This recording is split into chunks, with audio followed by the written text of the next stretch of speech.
जय मसीह की, praise the Lord. प्रभु यीशु मसीह के मधुर नाम में मैं पास्टर सौल आप सभी लोगों को शालोम कहता हूँ। परमेश्वर की शांति जो समझ से परे है आप सबके जीवन परिवार में बहुतायत के साथ हो। मेरे प्रियो, हमारे देश की आज़ादी का 80वां वर्ष हो चुका है।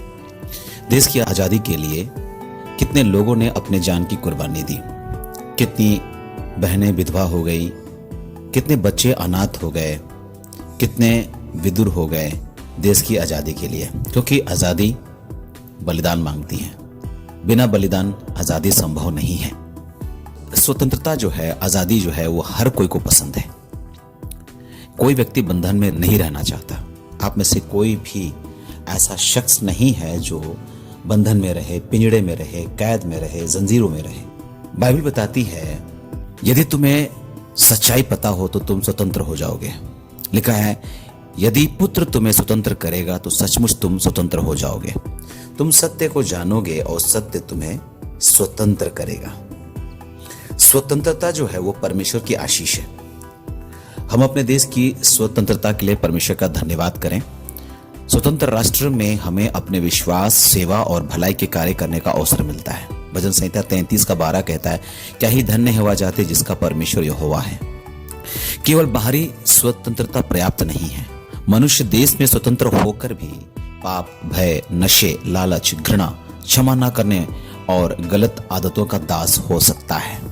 यीशु ने कहा जो कोई पाप करता है वो पाप का दास है। इसलिए सच्ची स्वतंत्रता केवल राजनीतिक या सामाजिक स्वतंत्रता नहीं बल्कि पाप की गुलामी से स्वतंत्रता भी है। कहने को तो हमारा देश आजाद हो गया, 80 साल हो गए, परंतु आज भी देखा जाए तो कई लोग गुलामी की जिंदगी जी रहे हैं और उनको पता ही नहीं कि वो गुलाम है। यीशु मसीह सच्ची स्वतंत्रता देते हैं। यूहन्ना 8:36 में बताता है कि वास्तविक स्वतंत्रता मसीह में मिलती है।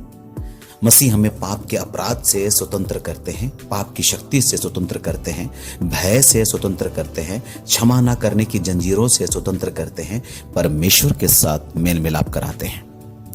स्वतंत्रता का अर्थ मनमानी नहीं है, जिम्मेदारी है। गलातियों 5:13 कहता है, भाइयों तुम स्वतंत्र होने के लिए बुलाए गए हो, परंतु इस स्वतंत्रता को शारीरिक कामों के लिए अवसर ना बनाओ, बल्कि प्रेम से एक दूसरे की सेवा करो। इसलिए स्वतंत्रता का सही उपयोग होना चाहिए।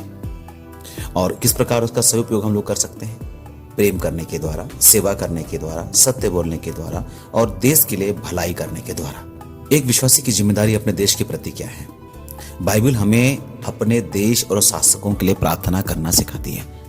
पहला तिमोथी उसका 2 अध्याय उसका 1 और 2 पद जब हम पढ़ते हैं तो वहां पर लिखा है राजाओं और सभी अधिकारियों के लिए प्रार्थना करना है।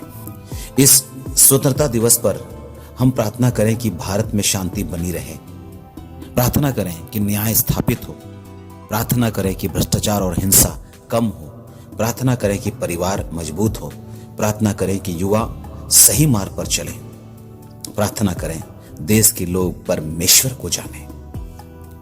भारत को केवल स्वतंत्र नागरिकों की नहीं बल्कि स्वतंत्र हृदयों की भी आवश्यकता है।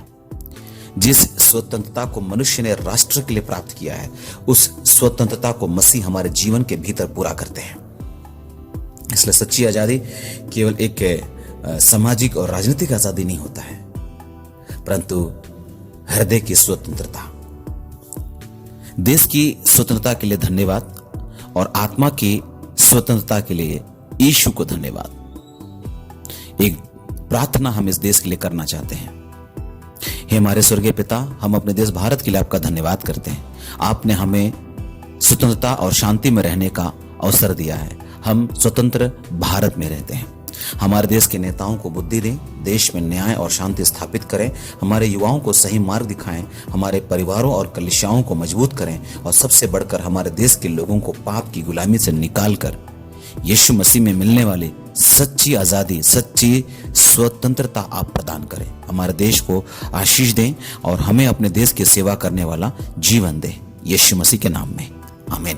प्रभु आप सबको बहुत के साथ आशीष दे। इसी रीति से आप हमारे देश के लिए, राज्य के लिए, शहरों के लिए, गांवों के लिए प्रार्थना करें। सच्ची आजादी केवल सामाजिक और राजनीतिक नहीं है, लेकिन सच्ची आजादी हृदय की है।